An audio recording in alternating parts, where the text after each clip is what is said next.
Tu non ti sei mai svegliato una mattina con l'irrefrenabile desiderio di realizzare un cappellino da Goblin? Naturalmente la risposta è no, anche per me, ma me l'hanno chiesto e la prima risposta che ho dato è stato un sicurissimo no, assolutamente no. Poi però a quel punto l'idea era già nella testa e quando me l'hanno chiesto la seconda volta il progetto era già tutto perlomeno studiato. Naturalmente io sono matta solo fino a un certo punto e loro matti non lo sono. Beh, no, dai, insomma. Il progetto ovviamente dietro a un cappello da Goblin c'è e adesso vi lascio Davide a parlarne. Ciao a tutti, sono Davide di Genitori di Ruolo e ho commissionato questo cappello da Goblin fantastico perché noi ci occupiamo di introdurre nuove persone al gioco di ruolo e quindi la fantasia è richiesta in tutti questi giochi e cosa c'è di meglio di un classico Goblin vestito per attirare la gente? Beh, di sicuro si fa notare. Su quello non c'è dubbio. Così oggi vi faccio vedere come sono arrivata in fondo a questa folle avventura. Allora, ho guardato in giro un po' di modelli perché onestamente di solito i cappellini io li faccio a maglia, ma per un lavoro del genere non avrebbero avuto la struttura adeguata. Ho fatto delle prove, ho fatto delle modifiche e adesso vediamo se tutti i miei calcoli funzionano. Ovviamente non è proprio buona la prima, questo giro ho fatto un prototipo. Ho deciso di lavorare comunque in tondo, adesso quindi devo procurarmi anche un marca giro. Lavorare a mezza maglia alta, non a maglia alta perché non mi piace che sia troppo traforato. Cominciamo dall'anello magico. L'anello magico per avere un cerchio abbastanza piatto vuole 8 punti di avvio, 8 mezze maglie alte, ma io non vorrò, ecco, quello che non mi è piaciuto dei modelli che ho visto è che facevano lavorare in tondo con gli aumenti fino ad arrivare alla circonferenza giusta e poi facevano scendere diretti, che è vero che un po' la cupolina la fa, ma a me non la faceva abbastanza, veniva piuttosto dritto. Questo ormai l'ho messo in posa tanto sulla testina da parrucchiera, la mia testina mozza, e quindi si è appianato il difetto. Ma se lo vedete, lo fa ancora, è dritto in questa parte e poi di colpo va giù a cilindro. Sembra una paglietta, non una cupolina. Io invece voglio una cupolina. Quindi in teoria pressappoco la misura dell'uncinetto e lo spessore del filato dovrebbero essere pari. Io farò una parte dei giri di aumento così come sono e una parte più contenuta, gli ultimi 2 o 3 giri intervallati da un giro di punti di mezze maglie basse, mezze maglie alte, lisce, senza aumenti, così da cominciare già a dargli la forma stondata che poi si chiuderà con i giri tutti a mezzo maglia alta senza aumenti, perché comunque già i, i primi giri di mezze maglie alte senza aumenti tendono ad aumentare. Però ecco, io continuo a vederlo quell'effetto piatto sopra e non mi piace. E quindi adesso nella mia testa funziona, vediamo se funziona per davvero, cerco di ottenere una cupoletta più precisa. Anello magico e nell'anello magico 8 mezze maglie alte. Chi arriva sul canale per la prima volta o per la prima volta in un video di uncinetto e non si sente abbastanza sicuro o è proprio alle prime armi con l'uncinetto, nessuna paura, c'è tutto il corso. Quindi io adesso non sto a spiegare che cos'è una mezza maglia alta. Se avete dei dubbi andate al video del corso di uncinetto relativo all'argomento. 8 mezze maglie alte fatte, metto il mio segnapunto che mi accompagnerà fino alla fine del lavoro nell'ultimo punto realizzato e chiudo il mio anello magico. Adesso dobbiamo fare gli aumenti. Una certa quantità di giri saranno con aumenti progressivi, tutti i giri. Adesso spiego anche come. Arrivati a una certa dimensione del nostro cerchio, alternerò giri di aumenti e giri senza aumenti. I giri di aumenti sono quelli del cerchio piatto, quindi il primo giro è questo, ok? Al secondo giro faremo tutti aumenti, per ogni punto di base 2 mezze maglie alte. Al giro successivo faremo una mezza maglia alta, 2 mezze maglie alte, un aumento nella mezza maglia alta successiva. Al giro successivo 2 punti più un aumento, quello dopo 3 punti più un aumento. È sempre quello il meccanismo del cerchio piatto. Io arriverò probabilmente fino a 4 massimo 5 punti più un aumento, e poi comincerò a introdurre i giri senza aumenti. Ve lo dico quando ci arrivo, perché appunto non ne ho già fatto uno, lo sto facendo adesso. Quando sono lì che mi rendo conto che ci si può sbilanciare, lo facciamo.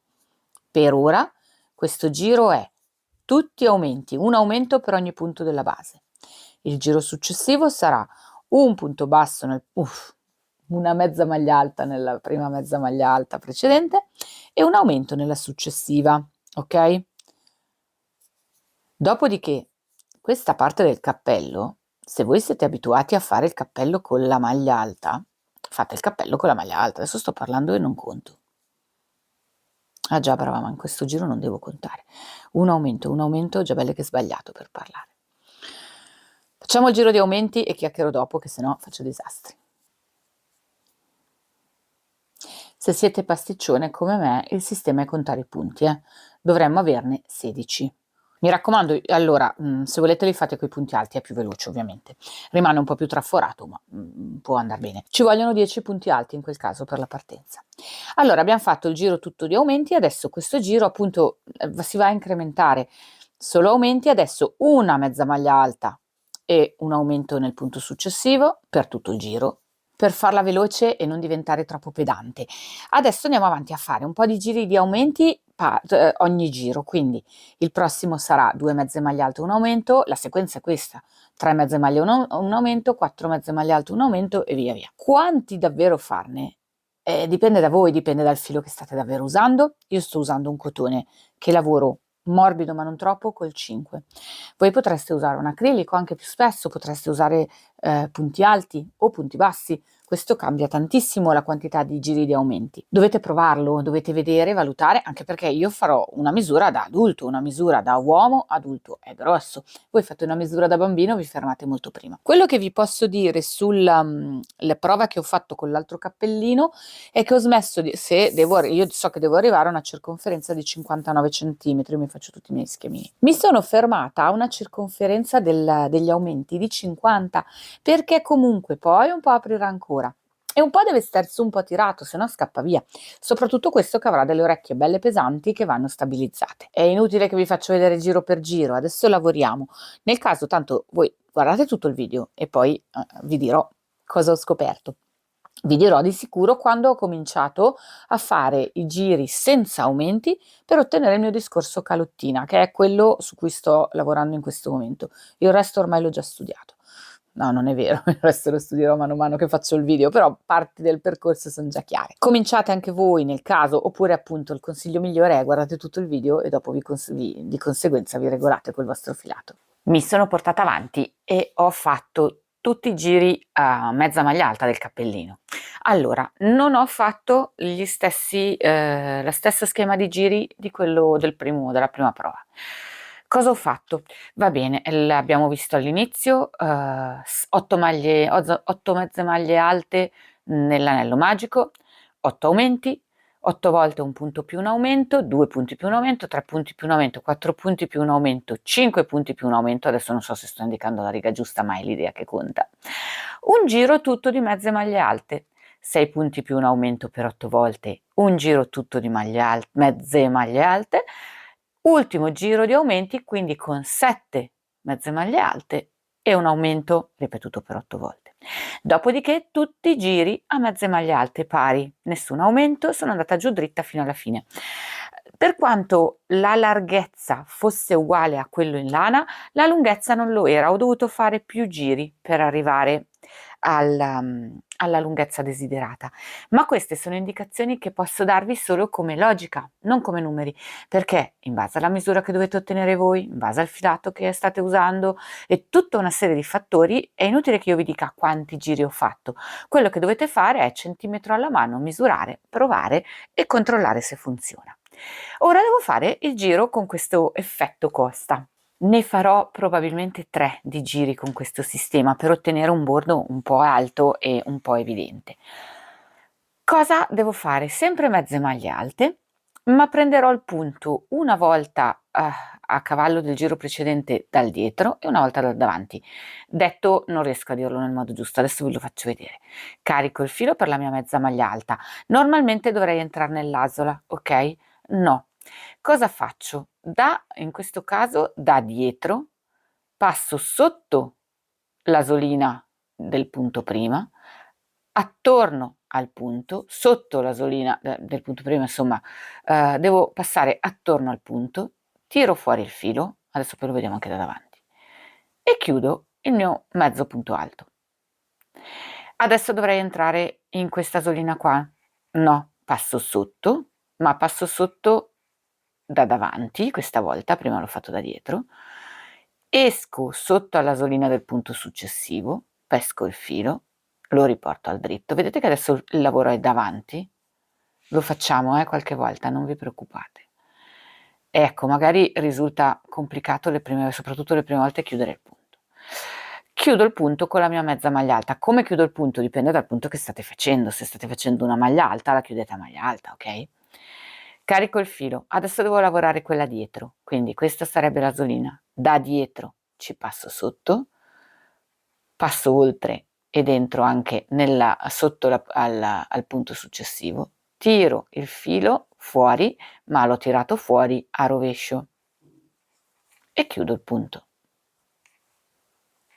Ultima volta, carico il filo, questa volta devo farlo da davanti, quindi lavoro da davanti, passo sotto, esco sotto l'altro punto e tiro il filo a dritto. Lo rifaccio lento lento senza dire ancora una volta e poi andiamo avanti. Allora, da dietro, ok? A dietro.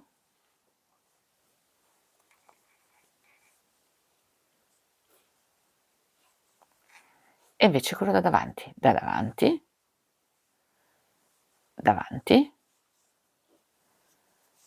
passo proprio sotto al punto del giro precedente. Questo lavoro dovrò farlo di sicuro per tutto questo giro, di sicuro per tutto il giro successivo, probabilmente anche per quello dopo ancora.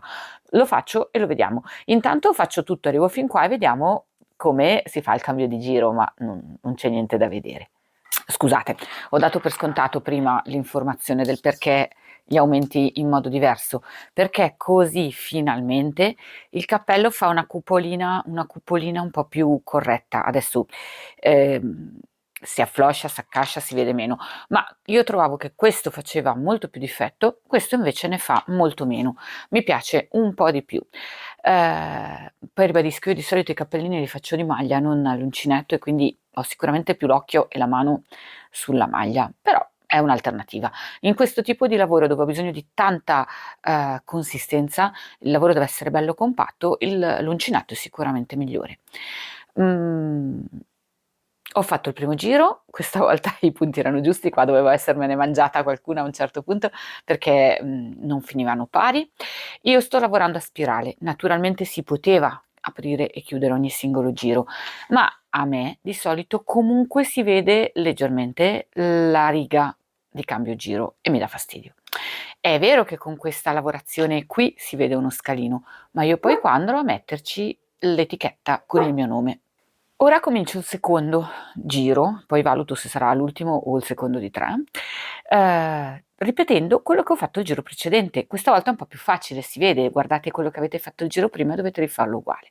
Quindi vedete che questo punto è davanti, farò il punto davanti, passo sotto alle 2 catenelle dietro al punto e chiudo. Questo è quello dietro, quindi devo fare la stessa cosa, passo sotto alle 2 catenelle passando davanti al punto e chiudo e faccio tutto il mio giro sempre con questa logica. Ribadisco, non mi scrivo le cose, passa sempre tanto tempo fra una realizzazione e l'altra, non mi ricordo che cosa ho fatto di lì. Adesso lo vediamo subito in realtà, se sono solo 2 giri o se sono 3, perché a me sembrava di contarne 3, ma in realtà il primo modifica leggermente anche l'ultimo giro di punti normali. E quindi sì, difatti in realtà no, guardate, questo è già il secondo e ultimo giro. Poi decidete che volete fare un bordo più alto, un bordo da rivoltare, perché adesso noi stiamo facendo un cappello particolare, ma voi questa base la potete usare per qualunque tipo di cappellino. Quanto fare alto il bordo è a vostra discrezione. Io in realtà farò questo giro e probabilmente mi fermerò. Prima di decidere comunque sia sarà la prova fisica a dare il responso. Prova fisica superata. Posso dire che il bordo è leggermente più rigido di quello di lana, era un pochettino più elastico, ma tendenzialmente maglia e uncinetto si lasciano andare col tempo. Quindi meglio un po' più tirato che troppo molle già dall'inizio, perché dopo si lascia andare troppo. E dopo, soprattutto per il peso che deve sostenere il nostro cappello, potrebbe non essere più in grado di reggere le orecchie che avrà aggiunte. Adesso io ho fatto il penultimo punto, che era quello dietro. Dovrei fare l'ultimo davanti, non farò una mezza maglia alta, faccio direttamente una maglia bassissima che va a sfumare e poi chiuderò col mio solito punto invisibile. Però ecco, prima provate perché adesso avrei potuto disfare e ricominciare. Diversamente, dopo è un pasticcio se avete già tagliato. Ora io so che posso azzardarmi a fare questa cosa. Allora, tante volte do delle cose per scontato, tante volte, dovrei ripeterle, le vediamo un po' tutte le volte. Chi magari si trova ai primi lavori, questo non è un lavoro da primi lavori, diciamocelo, ma nel caso c'è sempre il corso di uncinetto con tutte le cose fatte bene, passo passo, lentamente, qui non sto a dilungarmi troppo. Comunque, adesso è il momento di chiudere il lavoro. Come vi dicevo prima, qua io andrò a coprire il dislivello che c'è, è evidente, si vede, non si può nascondere questa cosa, con la mia tag, che può essere anche semplicemente uno di quei nastri con scritto fatto a mano, handmade, che andate ad applicare a cavallo, è carino, rifinisce il lavoro e nasconde questo dettaglio. In questo modo però io non ho nel nessun punto del cappello segni di chiusura di giri e per me questo è importante. Il cappello è pronto, poi ci preoccuperemo di come prendere le misure su dove mettere le orecchie, ma questo verrà dopo. Adesso è il momento di farle le orecchie.